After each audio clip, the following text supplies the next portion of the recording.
Hey everyone, welcome back to my channel. In today's video, we're going to be talking about my September wrap up.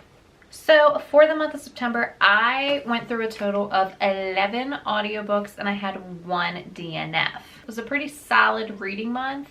I only had one DNF, which was very exciting because as of late, I've had at least 4. It's been like a running thing. So that was nice. And after I'm done talking about all the stories, my 11 book wrap up, I'm going to talk about movies, like a movie wrap up and show wrap up as well. All right, without further ado, let's hop, skippity jump right to it. Book number 1 that I completed was Frontlines by Michael Grant. So Frontlines, what is a historical fiction? And it's kind of it's a YA historical fiction. I have to make that clear. It's YA, so because we're talking about YA, it is written like YA and it sounds like, it has that YA feel, like older YA feel, but it has language. So it's talking about, like, it's covering adult content 100%. It should have been new adult, to be honest. I think it would have, considering the material that it's talking about and all of the things that it's covering and the language that it has in it, like explicit language that happened quite often. I wasn't expecting all of it. I mean, military story, it would just make more sense for it to have been a new adult style. But nevertheless, it was YA with language. Okay, I gave this one 4 stars. It was really well written and a very engaging story. It's basically a reimagining or an alternate World War II where if females were drafted and enlisted to be on the front lines of the war, and it's like the American army going up against the Nazis. So we have multiple points of views in this. I think 3. I think it's 3. I think we're following like 3 female point of views. They're the allies, okay? So this factors in race. It factors in race and its effect in the 1940s. And it portrays sexism, racism, anti-Semitism, and it's very realistic to like racial and sexual slurs that would occur. And it does cover material, like there are some scenes in here where women have to, I mean, as a female, being in fear of being raped by your superior officers and then being captured by the enemy, and as a woman, being raped first before you're killed. Like, you can't even fear just being killed. You cover it because it's YA.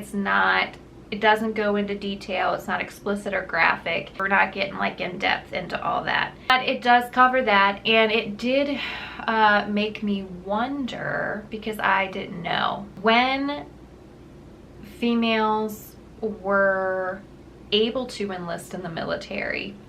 If you know that, let me know, because I did not do the research before I filmed this video. It is hard, like, to hear about women being on the front lines.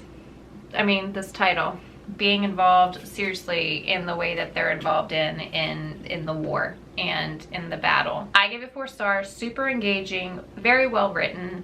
It was really well done. I did not give it 5 stars because of all of the freaking language. Like, I don't like all of the cussing, okay? Like, I think cussing is appropriate at times. I just don't like hearing all of that language on a constant, regular basis. And I wasn't expecting it because it's a YA story. That's really the only reason it like knocked it down. I didn't like go up in a star rating for that. So it's sticking at 4 stars for me, but I highly recommend it. Next up is the Wolf by Wolf duology. Wolf by Wolf is book number 1 and book number 2 is Blood for Blood by Ryan Groudon.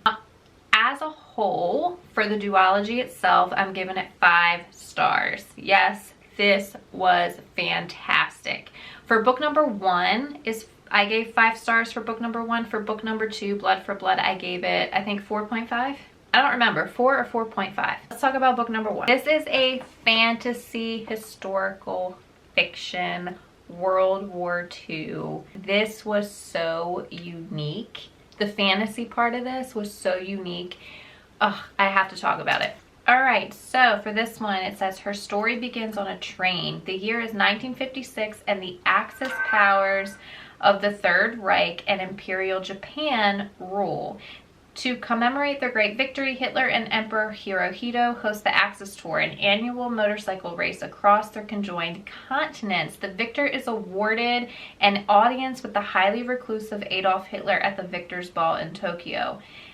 Yael, a former death camp prisoner, has witnessed too much suffering, and the 5 wolves tattooed on her arm are a constant reminder of the loved ones that she has lost. The resistance has given Yael, I can never pronounce her name. They've given her one goal: win the race and kill Hitler. A survivor of painful human experimentation, she has the power to skin shift and must complete her mission by impersonating last year's only female racer. This deception becomes more difficult with when Felix, Adele's twin brother, and Luca, her former love interest, enter the race and watch her every move. We have our main character. She is Japanese, and she has a like Mystique from X-Men. She has Mystique's like ability. Like she has that kind of ability, skin shifting. But if you know Mystique from X-Men, that is what this is. Picture that. It's due to being a prisoner in the camps, but being exposed, but she was experimented on. Like that was her purpose that they used her for in the camp. And that is where these abilities came from, was from that torturous experimentation. But basically it was like, what if Hitler won the war? And what if their experiment with genetics created a newer kind of human? That's basically like the idea behind this. And I mean, it deals with loss and identity. It's a unique journey across multiple continents, okay? Because this is a motocross race, right? The pacing was spot on because the pacing was perfect. You're not getting too much of anything. Like everything was evened out and talked about. It's not lingering too much in one area. It did not go in depth on anything mechanical with the bikes. Like when things were happening with the motocross bikes, it wasn't going into like a full info dump on like the mechanics behind that, okay?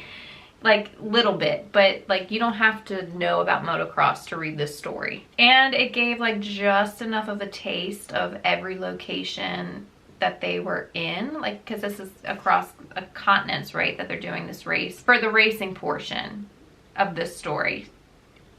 So it's not like really heavy on that either. It's like you just get like a little bit of a taste of where they are, and then it just goes, because it's quick. It's just like fast paced. They can't linger in one spot.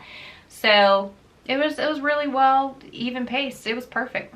Book number 2, Blood for Blood. I think I really liked it. I did not give it a full 5 stars because there were parts in this that like dragged a bit. It wasn't like the first one. The pacing was just a little bit too slow in places that it didn't need to be. I think it was like the journeying parts in this book were just a little too dragged out, a little too much. This had an emotional ending. I actually didn't mind how this book ended. I know like some people may not like it. It was emotional. The addition of tattoos will happen. I loved her. Speaking of the tattoos, the wolves, the wolf by wolf, the wolves. I love wolves. I love wolves. What like the symbolism of wolves and what wolves represent. They're like a tribal creature as well. And there are quotes in this. I love the quotes, some of the quotes in this, in the first book anyway. There was one at the end of the second that I loved, and I just like, I write down all the quotes. I write down all the things. And I just love the representation of the wolves, the tattoos of the wolves. I loved it. I loved it. Because we're talking about tattoos. and wolves and whatnot. I really would love a story, and a YA new adult and adult story where fantasy, where the magic system is in depth, like tattoo magic, you know, like if you get like the tattoos come to life. Like, you know, if you get a creature that's like your familiar, it's like it's your animal familiar tattooed, and then it comes to life, comes out. I read one story like that, but it's a middle grade.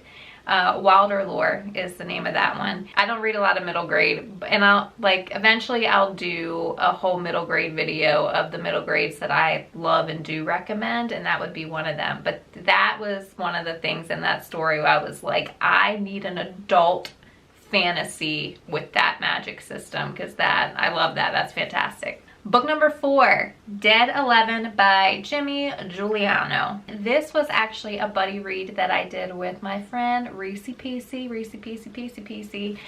Sweet Tea Reads. On a creepy island where everyone has a strange obsession with the year 1994, a newcomer arrives hoping to learn the truth about her son's death, but finds herself pulled deeper and deeper into the bizarrely insular community and their complicated rules.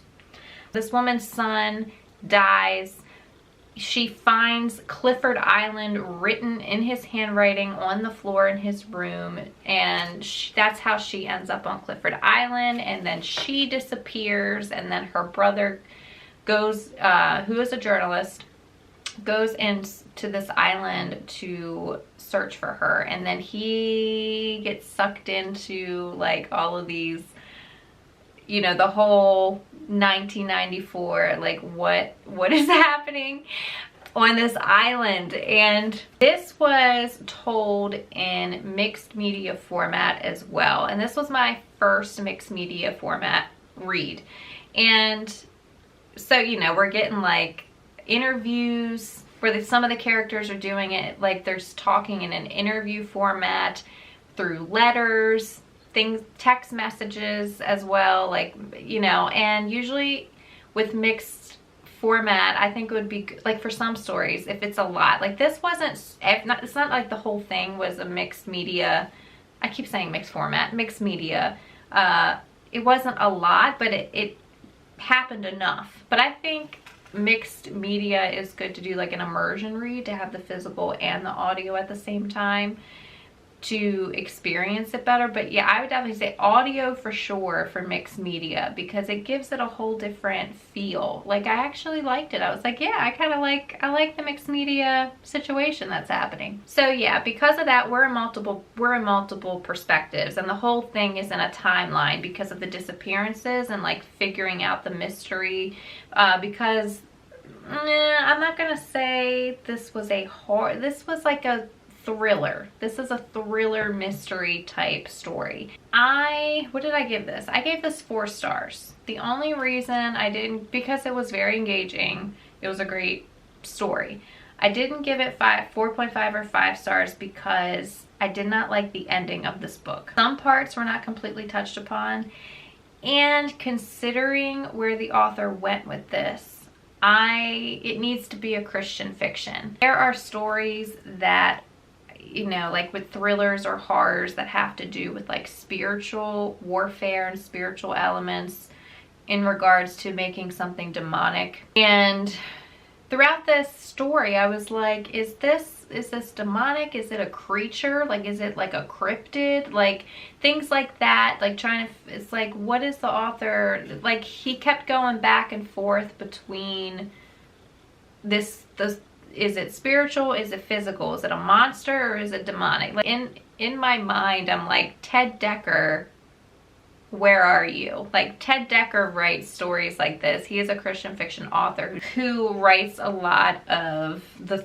like spiritual warfare, thriller, horror. He does stories that are geared around demons and angels and fighting the demonic, with Christ being at the center of it and how to fight them off biblically. So to read a story that has that is not Christian fiction, like in my mind, I'm like, this, it just doesn't sit well. It doesn't sit well with me. And it makes me wonder about the author's background, if the author grew up with any type of Christian upbringing, because there were bits in this story that were kind of like back and forth on it. And that's the, oh, that's, speaking of that, this, oh yeah, it's like coming back to me now. This is the #1 reason I did not give this higher than 4 stars, like bump it up all the way. It's because the people on this island are talking about having a Christian faith. Yeah, the fact that they're calling themselves Christians, but they're encountering these experiences, okay, on this island and doing things to appease said things. It's, you can't, you're not, it's not being done in a biblical way. So it's like, how is this not a Christian? You're saying 1 minute that these people, like, they're following a Christian faith, but yet doing something that is not biblical or biblically accurate when you're encountering this. So in my head, I'm like, this should be, if this is how you're gonna write it, it needs to be like a Christian fiction story. Ted Dekker needs to get on this. So yeah, I don't like reading stories that are surrounding anything demonic and spiritual that is not Christian fiction, because it just doesn't make sense otherwise. All right, book number 5 is Time of Contempt, which is book number 2 in the Witcher series. This was a buddy read with Chaz over from The Bookish Chaz. I gave this 2.5 stars and he did too. Him and I both gave this 2.5 stars.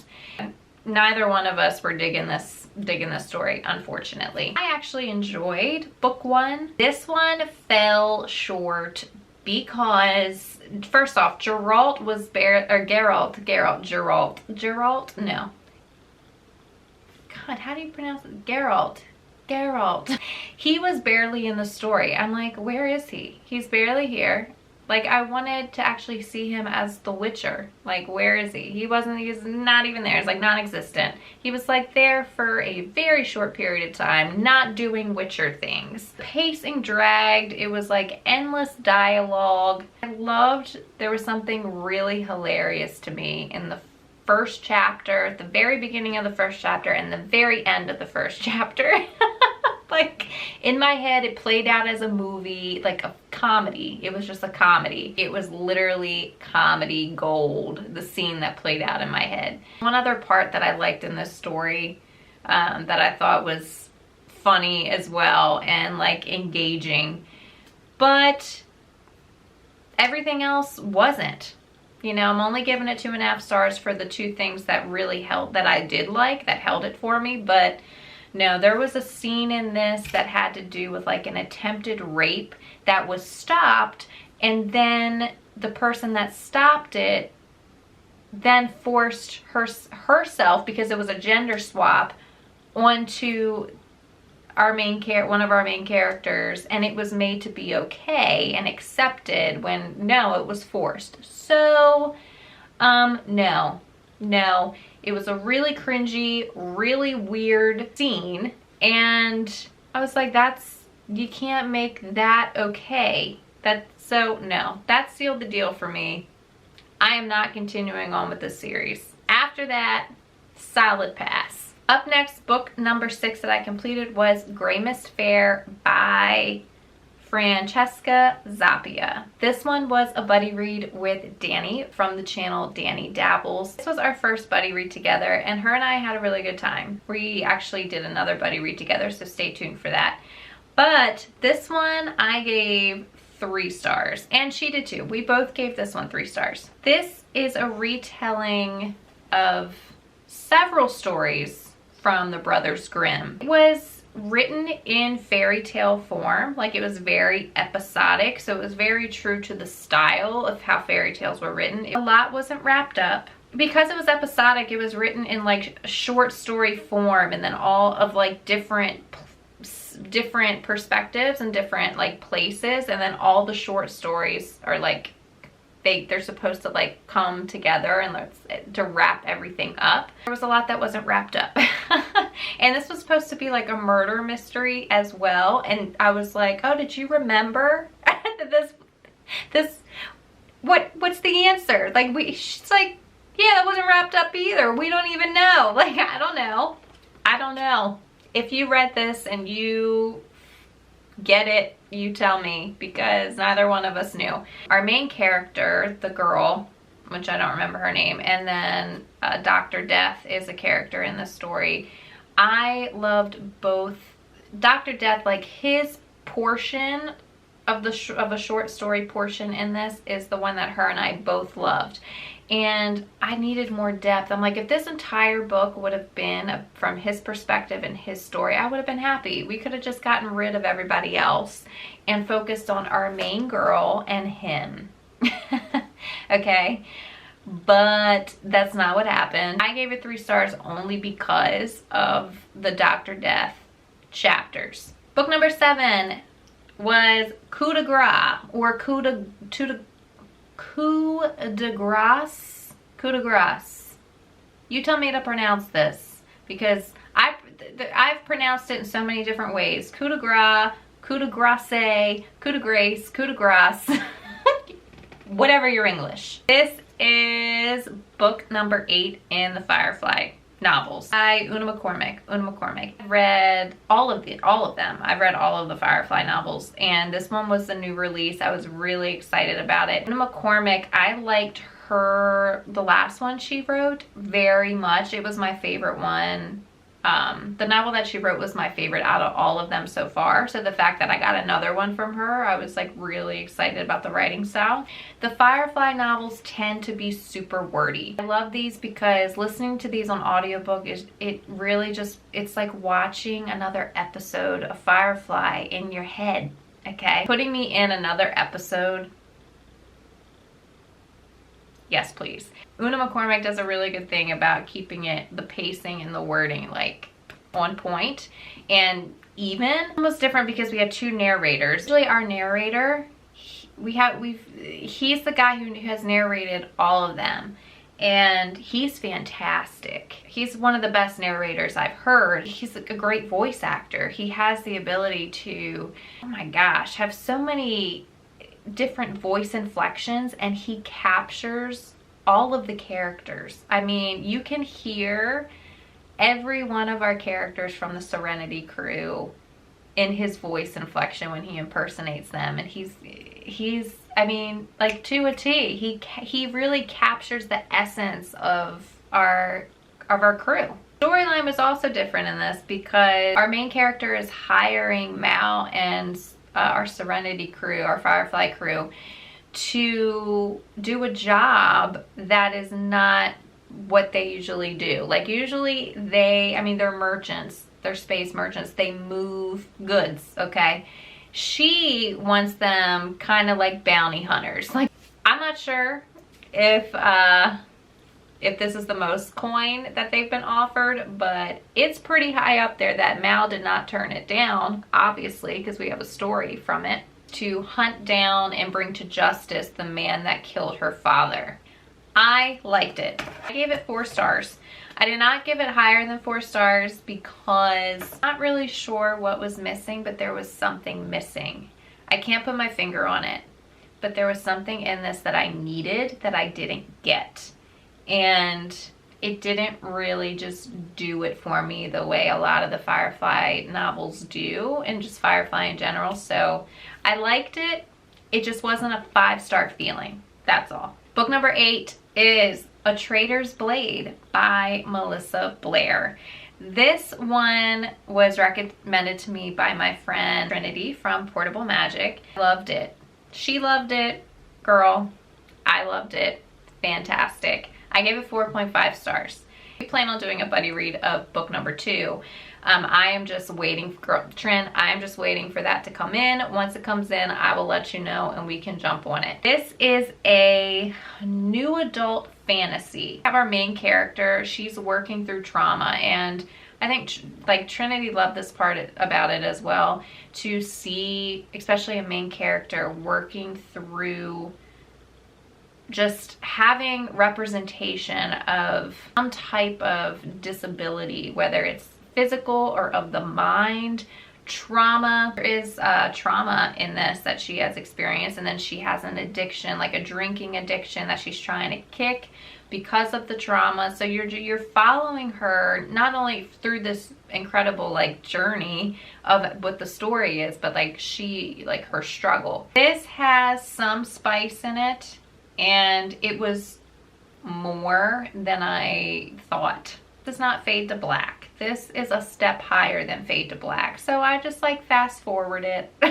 through that part, and you're not missing anything. Okay, you're skipping a spicy scene and it's done. It's 4.5 stars. Spice knocked it down for me. There was one thing in this that also didn't make sense. Trin, I will message you about that because you might have gotten the answer to that and I missed it. That kind of knocked it down for me too, that part, just not getting clarification. Love the pacing of this though. Like, it was very even action. It is a slow burn romance, enemies to lovers. And if there's gonna be any kind of romance, I like enemies to lovers. I like that, like, banter, sarcasm, and when things just change. Ending was kind of a surprise, and then it kind of wasn't at the same time. So I was like, I saw half of that coming, so I get points for that. We are following our main character, Kira, and she is called a Blade. She's the King's Blade, which is basically she's an assassin, she's a spy. In this world, halflings and elves are considered under the kingdom that she is in. They need to be turned in. Like, they're not considered, their blood is like tainted. They're not welcome, okay? Like, they're enslaved. They're basically turned into the king and made to be whatever the king wants them to be, whether they're gonna be servants, they're gonna be put in the king's army. She obviously is being used as a weapon. That is her purpose. It's a great story. I can't wait to get to book number 2. Book number 9 is Drift, Willa and Coy, the Narrows novella by Adrienne Young. This one I gave 3 stars. I liked it. It was just an okay read. It needed to be longer. The fact that this was a novella really upset me. Okay, I loved the first half of this book, which is the only reason I'm giving it 3 stars. Adrienne Young is my favorite author. There's only one other book. There's one book that she has written that I was just that was lower than 3 stars, that I just was like, and it was a novella. It was a novella set in this world as well. What the higgity heck? 77 pages? Yeah, 77 pages. That's it. That's it. I was like, how and why? No. I was so disappointed in this. So Willa and Coy are characters. It's like following them at the end of the Fable duology. We're following Willa after she leaves her brother West, who is the captain, the Marigold. After she leaves the ship, the Marigold, and she's kind of like starting her own life and what she wants to do. And Coy, who was not such a great person at all in the Fable duology in that story. Apparently he changed at some point, and it's been so long since I've read the duology. I remember him starting to change a little bit. Like, they had to work together in book number 2, and he was starting to change, but I didn't realize he changed that much because when I read like him in this story, I was like, it doesn't even sound like Coy. Are we talking about Coy? Willa was Willa. I liked her point of view. I liked where this was going in the beginning. I was like, okay. But the second half of this, I was like, everything was like rushed and forced, and what happened didn't make sense, and then how it ended, I was just like, I know. It, period, bottom line, it needed to be longer. Enough said. Book number 10 was The Last Beekeeper by Julie Corrick Dalton. One I gave 3 stars as well, because it could have been condensed down like by a lot.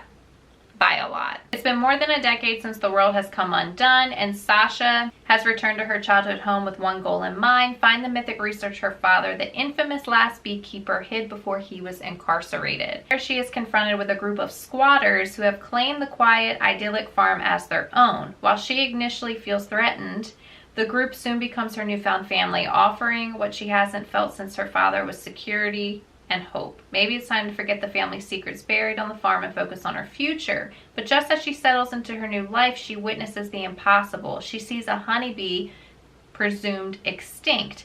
People who claim to see bees are ridiculed and silenced, and they often disappear. She can't shake the feeling that this impossible bee is connected to her father's missing research. This is a dystopian YA story. Her father is considered the last beekeeper. All the bees are extinct. This was written YA, but not in the way that I like. This felt juvenile to me. Like, there was no depth in conversation with our characters. Every time our characters had a conversation, it felt like listening to a bunch of teenagers that don't have any depth. Conversations were like surface level. There was no structured like meaning and feeling in our conversation. The only thing I liked about this, which is why I gave it 3 stars, I love the information that we got on beekeeping. A lot of knowledge on how beekeeping works and bees and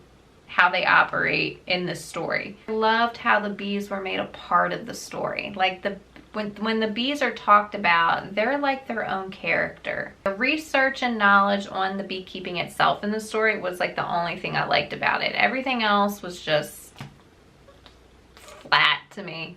Last book, book number 11, was The Queen of Blood, book 1 in Queens of Renthia series by Sarah Beth Durst. This one was the other buddy read that I did with Danny, and I have some thoughts. I have some thoughts on this. YA fantasy, I gave it 4 stars. And the reason I gave it 4 stars is because I found it comical.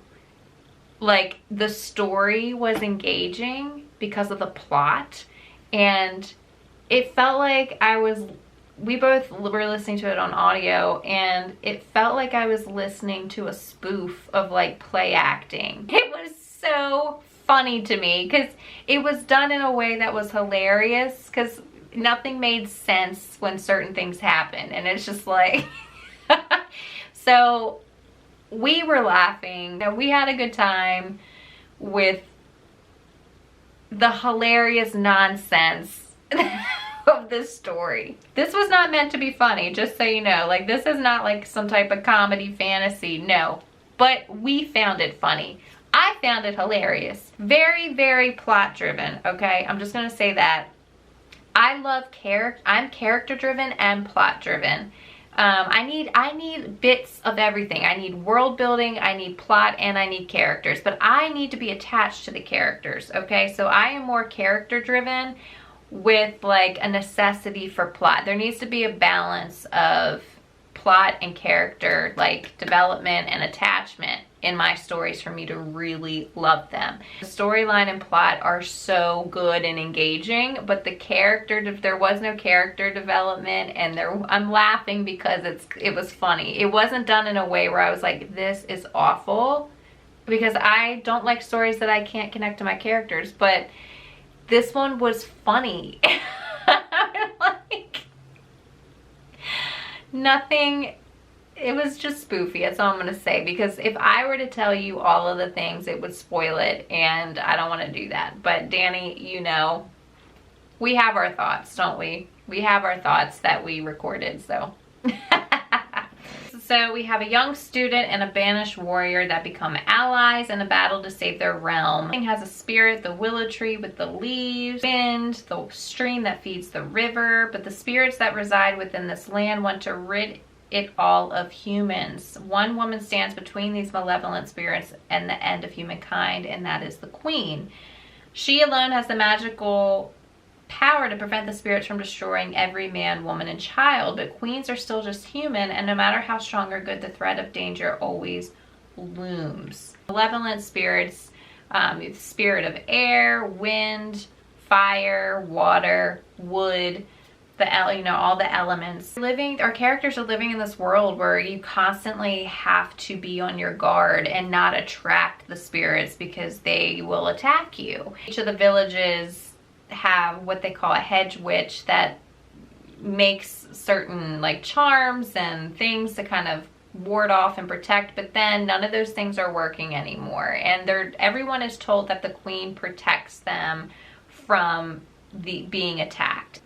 Attacks start to happen, like massacres, village massacres start to happen. Then it becomes the question of, is the queen losing her power? One of our main characters, she gets she goes to the school magic academy, where she an affinity. You have to go to this, in order to go to this academy, you have an affinity to control the spirits and basically become an heir to the queen. That's basically your purpose. If you have an affinity towards this, you basically have a duty and a role to become an heir to the throne, and help protect the kingdoms and the villages, and you can become a hedge witch, you can become an heir. So you have a role in some way to use your affinity in some form or fashion, and there's different positions that you can take. Now, the one thing I did like about this right off the bat was living amongst the forest, in treetops and the tree houses and the massive tree trunks, and the descriptions were beautiful. Canopy descriptions were just, you have tree houses connected with ladders and pulleys, and then fire moss that they hang at night, and the lanterns where it looks like there's fireflies hanging from the trees. And I love that, because I am a forest tribe 100%.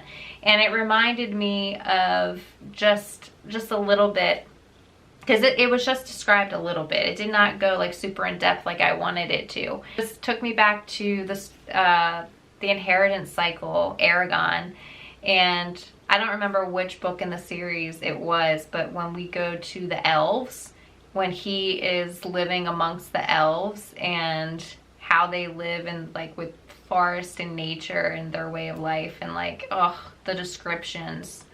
That was my favorite part of that whole series, was being in the elf kingdom there. Loved it. Favorite.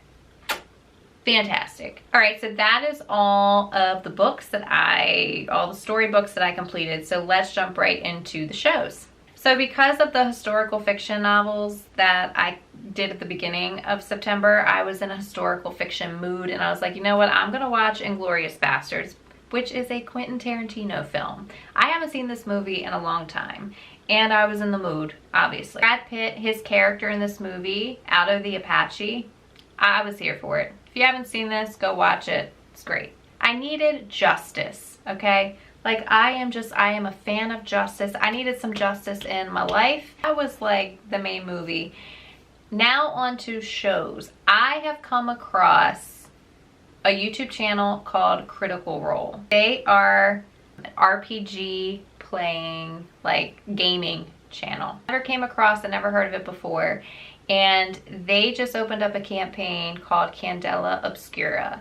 Candela Obscura is a horror, it has a Victorian era vibe, horror, kind of steampunky, fantasy storyline. And I have never played a role-playing game, which is what RPG is. If you're not a gaming nerd, I was new to all this. Original RPG was, Dungeons and Dragons, okay, D&D. Matt Mercer is the game master for Candela Obscura, chapter 1 of the series, and I loved the storyline. I was like, what is this?